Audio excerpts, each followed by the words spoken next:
guys, Miss Becca here. Welcome back.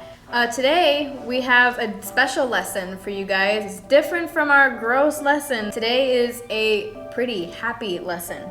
How many of you guys got up this morning and waited for your mom the same way she waits for you?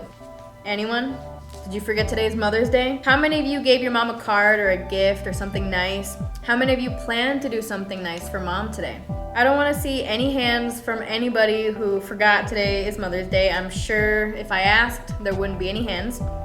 Today is Mother's Day, and it's a great day for all of us to think about the wonderful things that moms do. Don't get me wrong, I know moms aren't perfect, and sometimes they can drive you crazy.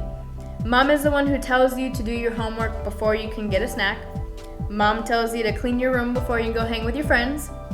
Mom reminds you to take a shower even when you don't want to.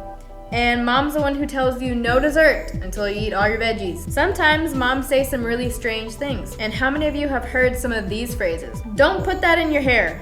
Probably talking about food. Don't stick that up your nose. Probably referring to a Lego. Don't put your fingers in there. Maybe an outlet. And don't stick your tongue on that thing. Who knows what she's talking about there. Moms say some crazy things, don't they?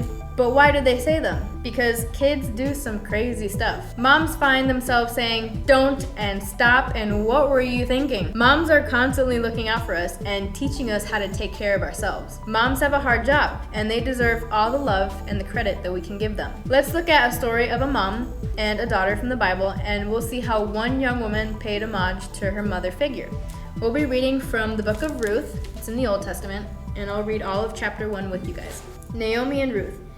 In the days when the judges ruled, there was famine in the land, and a man from Bethlehem in Judah, together with his wife and 2 sons, went to live for a while in the country of Moab. The man's name was Elimelech. Remember, if you can't pronounce them, it's fine. I'm struggling with them too. His wife's name, Naomi, and the names of his 2 sons were Mahlon and Chilion. They were Ephrathites from Bethlehem, Judah, and they went to Moab and lived there. Now, Elimelech, Naomi's husband, died, and she was left with her 2 sons. They married Moabite women, one named Orpah and the other one Ruth. After they had lived there about 10 years, both Mahlon and Chilion also died, and Naomi was left without her 2 sons and her husband. When she heard in Moab that the Lord had come to the aid of his people by providing food for them, Naomi and her daughters-in-law prepared to return home from there. With her 2 daughters-in-law, she left the place where she had been living and set out on the road that would take them back to the land of Judah. Then Naomi said to her 2 daughters-in-law, "Go back,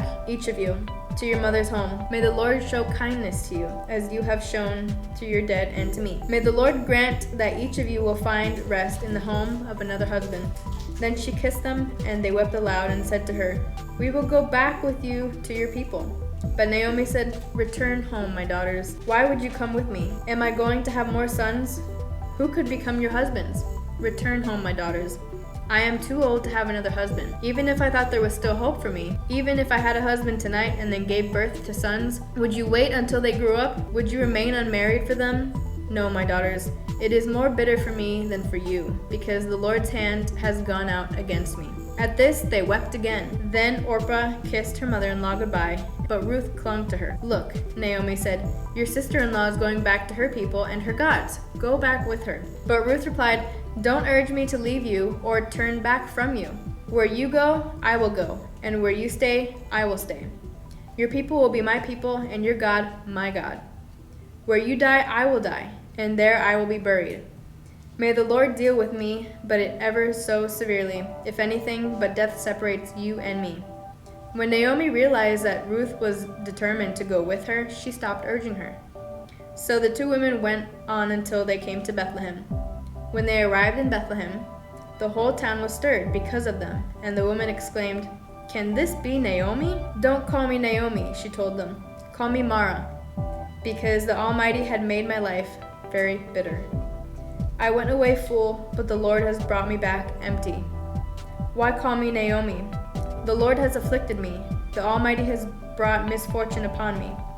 So Naomi returned from Moab, accompanied by Ruth the Moabites, her daughter-in-law, arriving in Bethlehem as the barley harvest was beginning. Naomi was not Ruth's mother, but her mother-in-law. Ruth respected Naomi greatly, and the 2 were bound by marriage, and as well as the loss of their husbands. and Ruth considered herself a daughter to Naomi.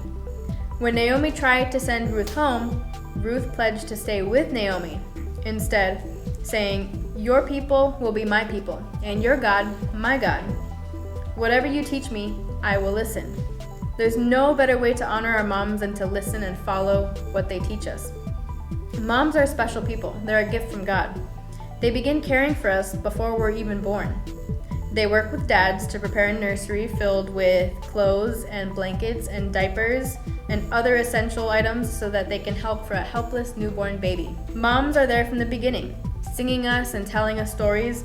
Moms watch us grow day by day, and they help us learn to roll over, sit up, crawl, to play, to eat and feed ourselves. They teach us how to share and love and respect others. They teach us to love God and to worship Jesus. And yes, moms have to yell strange things at us sometimes, but they only do it when we need to hear it.